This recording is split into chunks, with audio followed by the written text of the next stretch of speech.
haven't heard this one in a long time. I got Jay. you, Whitey. Yeah. Dub G, I got you, baby. It's also for a lot of 49er fans a somewhat borderline panicky Friday. We're hearing from a lot of, anxious Niner fans on the text line. Also on the text line, before we get to our guests, I really got to know why Jay was only a producer on Dr. Phil for only a week. My curiosity is getting the best of me. We'll get that story Perhaps one day. We'll find, we'll find time for that. But right now, it's time to bring NBC Sports authentic pre- and post-game host of the Quality Hang Pod, and he is a vastly underrated and underappreciated drummer. We welcome Brooks. How are you, RB? I'm doing great. I'm actually doing, not that I was doing badly before, but I'm doing a lot better now. I haven't heard Double Dutch Bus in a minute. Come on, RB. I got you, baby. I see you, Jay. You know what? And I don't want it to sound like I didn't know you had that in you. No. I didn't. But for a long time, you hear that song make you groove, and instantly I'm like, oh yeah, all right. Let's Start tapping that toe, bro. Yeah, Jay, don't you wonder how Rod Brooks, for all his years in a huge market, how he never had a massive endorsement deal with Arby's? Rod Brooks, Arby's, yeah. right? How did that not happen? You know why? And RB could definitely speak to this, is because talent, we think out the box. Yeah. The AEs, straightforward. Two-way road, bro. Two-way road. Gotcha. They just want Ving Rhames yelling at you. What can you tell us about Christian McCaffrey? And all of a sudden it looks like, wow, we may have an issue here. Rod, what do you think?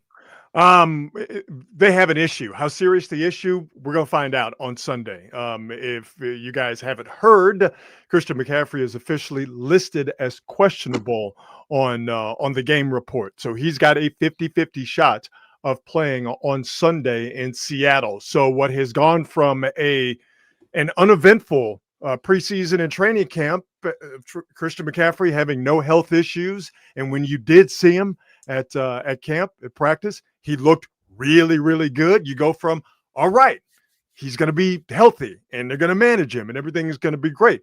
Then you go to yesterday and then he's limited in practice. And you're like, okay, he's limited, but he wasn't out. So, okay. And then you get to today, the Niners practiced at 12:30 and he was unable to go in team drills. He was off to the side. Kyle Shanahan just spoke to the media a little while ago.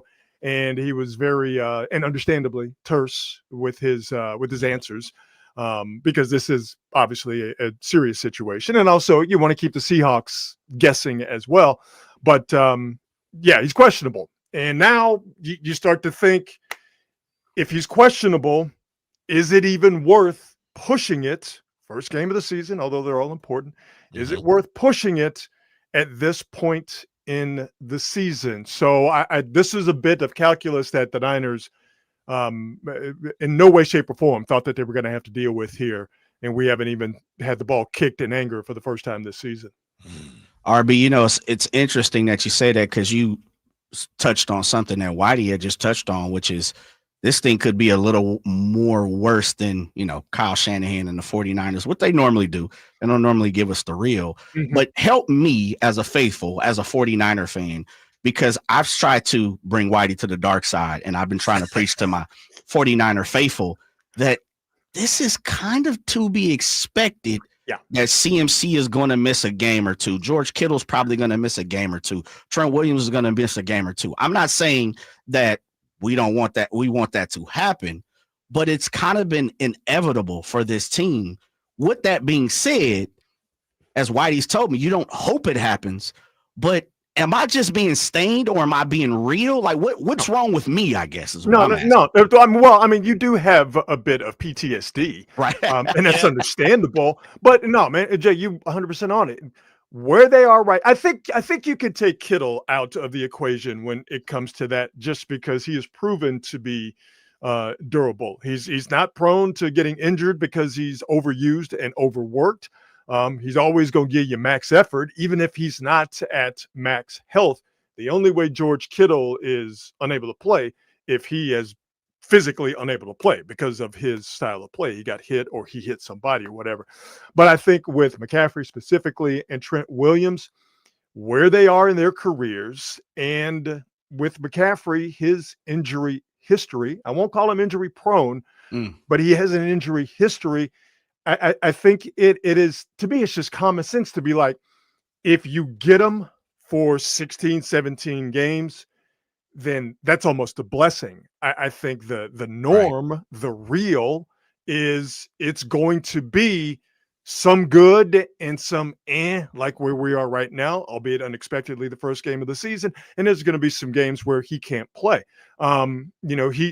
Managing him was going to be the order of the day for the season. And it's still going to be whenever Christian McCaffrey plays, and it might end up being a Sunday, who knows? But managing how he is used is just the norm. So being wary about whether you're going to get a good amount of games out of McCaffrey and Trent Williams to a certain but lesser extent. I think as a Niner fan, I don't think that's anything disrespectful to McCaffrey specifically. I don't think that's anything out of the ordinary. It's just where you are right now. I will say this, though, understanding that not having Christian McCaffrey for any game is suboptimal in the truest sense of that term. They won 3 games in a row in Seattle. Last year, they went to Seattle, and they didn't have Christian McCaffrey. I don't know if you remember this. This is in October, October 10th. The Niners went to Seattle. All right, Brock Purdy. He's 10 of 28. He had 3 touchdowns. 2 of those touchdowns went to George Kittle. 1 of them went to Deebo Samuel on Deebo's 3 receptions. But see, here's the big news. They ran for 228 yards in that game without Christian McCaffrey. That was a Garendo game, right? Isaac Garendo, 10 carries for 99 yards. Didn't have a touchdown. Jeff Wilson was in the mix. It was a whole host of guys. Deebo was there. Obviously, he had a few carries. So while, again, this is not optimal if McCaffrey is not able to play, and every year is different. This is a Seattle team that fancies himself different defensively. We'll see about that, although I think they're going to be good this year. It's not out of the realm of possibilities because we have evidence as soon as last year, less than a calendar year ago, where a Niner team went into Seattle, obviously a big game, obviously a must-win game, without their best player, without their difference maker in Christian McCaffrey, and they went in there and they won. But see, here's the trick, though. You got to get that red zone production from George Kittle, as they did in this game that I'm mentioning last season. You don't have Deebo Samuel, okay?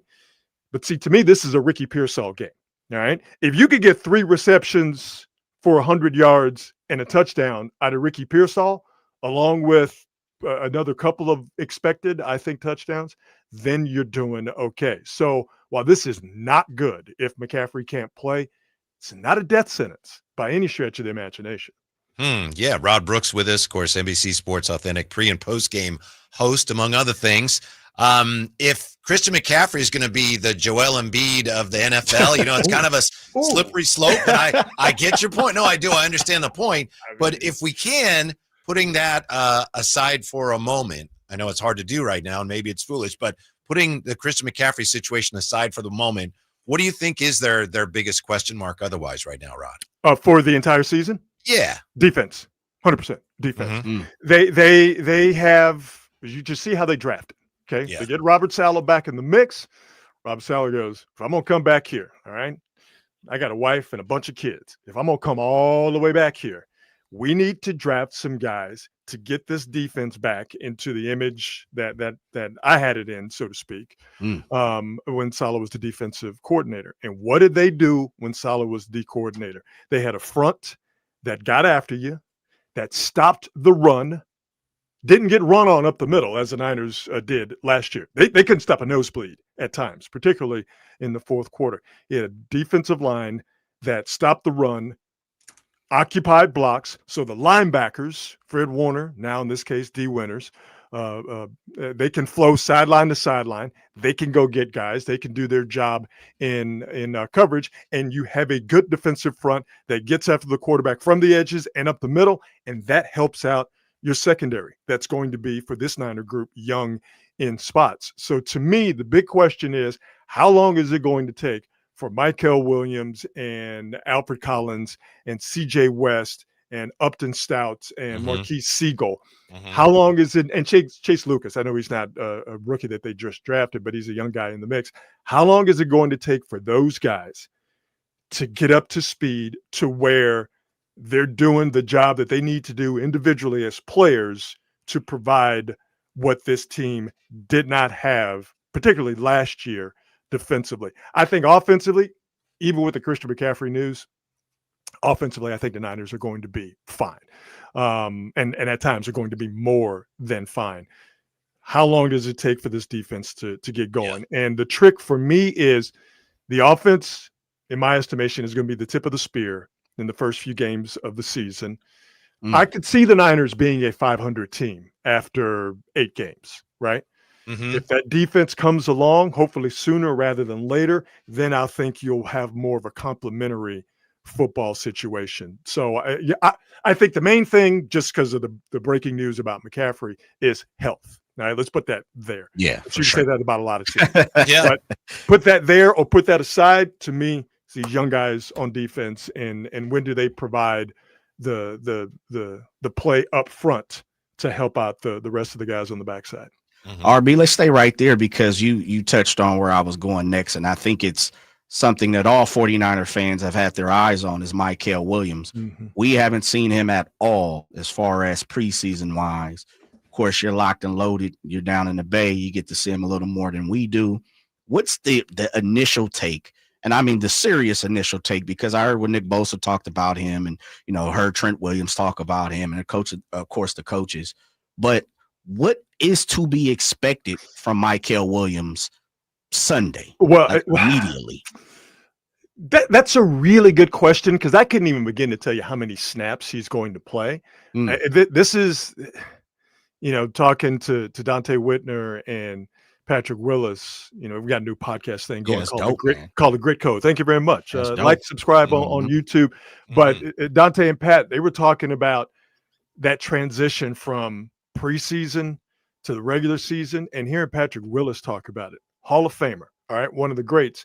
He was like, Jeff Ulbrich tried to tell me, hey, man, you need to get ready for that jump in intensity. And Pat's like, I'm doing Patrick Willis impression, not very good. But he's like, I can handle it. And Pat said he got into that first regular season game, and his eyes were just swimming in his head. So I say all that to say, I don't know how Mykel Williams is going to deal with that. And I don't know how many snaps he's going to play. But to answer your question, putting that aside for a second, he looks the part, first and foremost. And I don't think that we can really just say, they're just talking in terms of what Trent Williams is saying and what Nick Bosa is saying. He has gotten their attention, and he absolutely looks the part. And really what you want from him is just handle your business out there on the right side, okay? And then when they bring you inside, because that's the thing with Mykel Williams, is that they've been trying to replace DeForest Buckner for years. I'm not saying he's DeForest Buckner by any stretch of the imagination, but they've been trying to replace his diversity from being out there in the end and then sliding him in on the inside on third downs, let Bryce Huff come in so he can, do the turbocharge, go get the quarterback off the edge. But Williams can still provide that push and get to the quarterback up the middle. As we all know, every quarterback does not like pressure up the middle. So that's the grand scheme of how he will fit into what the Niners want him to do. But as I said before, how quickly does that come about? But what they need for him right now, just don't try to do too much. Set the edge out there when they need you to. Play the run. That's the main thing they want him to do. And then if you get a chance to get the quarterback, absolutely do it. But don't try to be too greedy and try to make too much of a splash and going, I'm going to get the quarterback. And then you abandon the most important responsibility Williams has, which is to making sure that you set the edge and the runs don't get to your side. Don't hurt the team because you are trying to do too much in terms of being a young guy and I got to go get the quarterback. I got to go chase the cheese. Like, no, do your job. But how well can he do his job in his first regular season game? I couldn't even begin to tell you. That's 49er insider Rod Brooks joining us each week here once again with Drive Guys. It's funny, Rod, because, Kyle Shanahan has this reputation, which is well-deserved, of being one of the creative minds, great play caller, exotic schemes. But 49er football still under Kyle Shanahan comes down to run the ball and stop the run. It kind of cracks me up. That's still what it comes down to. But I wanted to ask you to a point you made, how likely you guys think this is? Because I think this is likely. I think, especially given that the 49ers may get off to an uneven start with the youth of their defense, I think there's a really good chance that they spend a good portion of the middle portion of the season in kind of an NFC jumble bucket with a bunch of teams that are fighting for a wild card spot. That's kind of what I expect this year. How about you? No, I'm right there with you. I think the Niners are going to make the playoffs this year. Winning the division, I don't know, just because that Rams outfit is pretty good. And if Matthew Stafford, they have their own issues. Niners have an issue with Christian McCaffrey. They have an issue with Matthew Stafford, even though he's going to play. But dude's got a back problem. Doctor said he need a backiotomy. And we know that's absolutely nothing to mess with. But if he's healthy, and that defense, what the Rams have, which is what the Niners are trying to get, the Rams went young and those guys hit, and they are really, really good. That defense with what they can do offensively, I don't take any great pride in saying this, but I need to see the Rams falter before I go, no, those guys are in trouble. Seattle, I do find interesting. They're still defensively, it's still about what they have in their secondary. They made some moves linebacker-wise. I'm wondering how that offensive line is going to hold up for Sam Darnold. So I'll say all that to say I'm right there with you. 10 wins, 11 at the most for me with the Niners, because I do think it's going to be an uneven start at times. I hope I'm wrong, but I can easily see the Niners, like you said, just being one of a group of a jumble of NFC teams. But then what will separate the Niners from that not from that group? It's got to be their defense, the young guys coming along, and the Niners staying, here we go, back to the main thing, relatively, if not completely healthy, and being able to have that offense that is going to keep some defensive coordinators up at night. Have that offense be one where when you need it to, no matter where you go, no matter where the situation, that you can lean on that offense to help you win games. And we haven't even talked about special teams yet, have we? Oh, what? Come on now, RB. Let's not. How about let's not? How about we do that? RB, man, speaking of leaning on, and it's been a huge transformation from last year to this year. And please correct me if I'm wrong. Man, all of a sudden, Colton McKivitz is like the Rock over it right there. last year, was people couldn't wait to run him out of town. Like, Colton McKivitz out of here. Has Colton McKivitz really upped his play that much within a year, or is it where fools go? What's going on with Colton McKivitz all of a sudden? I think that he has improved his play. I think that he's not as bad as people made him out to be. Last year, he improved. Year before that, he had some issues. Right. Last year, I think he took a real step up. And, the Niners on their offensive line, they obviously they look for talent, but they look for value. And to them, Colton McKivitz, what he provides at right tackle is right in line with how they value him, so to speak, from a financial point of view. He's not a terrible pass blocker by any stretch of the imagination, and what he has shown to be in the run game is more than serviceable. And I think for a right tackle, serviceable is good, But again, you have to be better in other areas, and I think the Niners are. They're better at left guard this year than they have been in previous years with Ben Barch. Obviously, Dominic Pooney had a hell of a year last year. Thank goodness he's healthy. He's a Pro Bowl caliber right guard. In the middle, with what they have with Brindle, I have my concerns, so to speak, but it's not dire by any stretch of the imagination with Brindle. So, with McKivitz, he's. I know I'm not necessarily doing him any favors when I say this, but he ain't bad. I think of all of their problems, to me, he's down there on the list. Okay. You know what I mean? All right. Yeah. I'll take it. We're going to put it this way. And it's just my opinion, and I'm sure there's some metrics that are going to prove me wrong on this, but just from what I've seen and what I see, Better than Mike McGlinchey, in my opinion. Okay. I like that. All right. I like that. Rod Brooks with us. We're going to plug you into something for the first time. We've never trotted this out. The faithful 49er faithful faithometer or faithometer. So it's just 0 to 10 here. And 0 is I have no faith in that whatsoever. 10 is no problem. Totally faithful.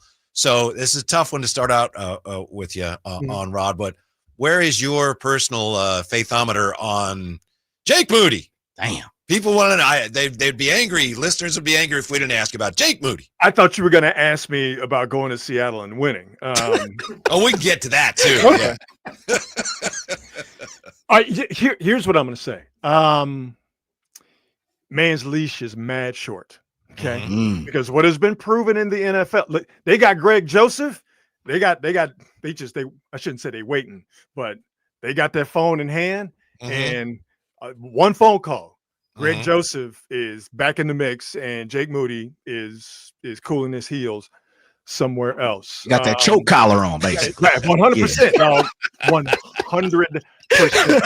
And Jake Moody knows that. And what's the thing about Jake Moody? What did everybody talk about? I mean, even his coach, even Brant Boyer, his new special teams coach, talked about it. Says it's a confidence thing. I'm paraphrasing, but everybody says it's a confidence thing. He's got the leg, he's got the talent, but it's a confidence thing.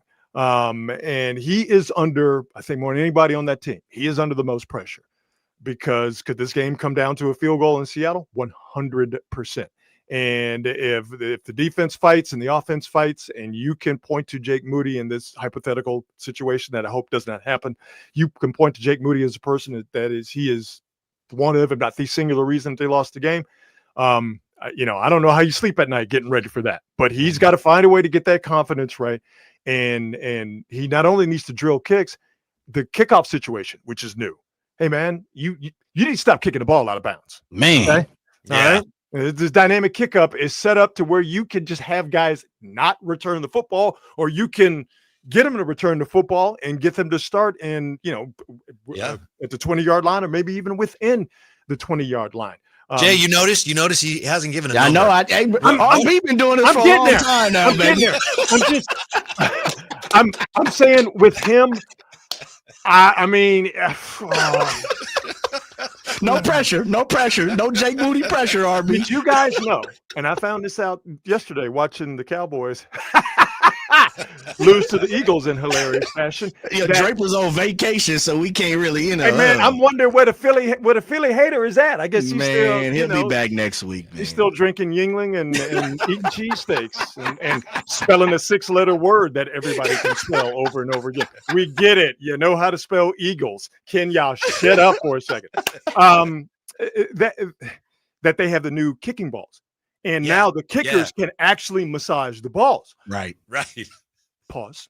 We're reaching a little bit. So I'm saying is that I think it can be more. It's proven to be more comfortable for kickers in the preseason. I think that can be an area of comfort for Jake Moody. But this is a guy that, until further notice, is still suffering from a crisis of confidence, and that is a very long-winded, I'm sorry, way of saying that. Right now, my confidence is a 4. On Jake Moody, just under 50-50. Yeah, he's got the leg. They've shortened the stride. It's now 2 steps instead of 3 steps. The whole operation is different. It's better as far as long snapper and holder with Morstead. So everything is there for him, but there has been nothing over the past few years that has been able to give me confidence in Jake Moody. So, all right. I'm the only one in the world, I think. I miss Tabor Pepper. He's a great interview, but hopefully everything works out there.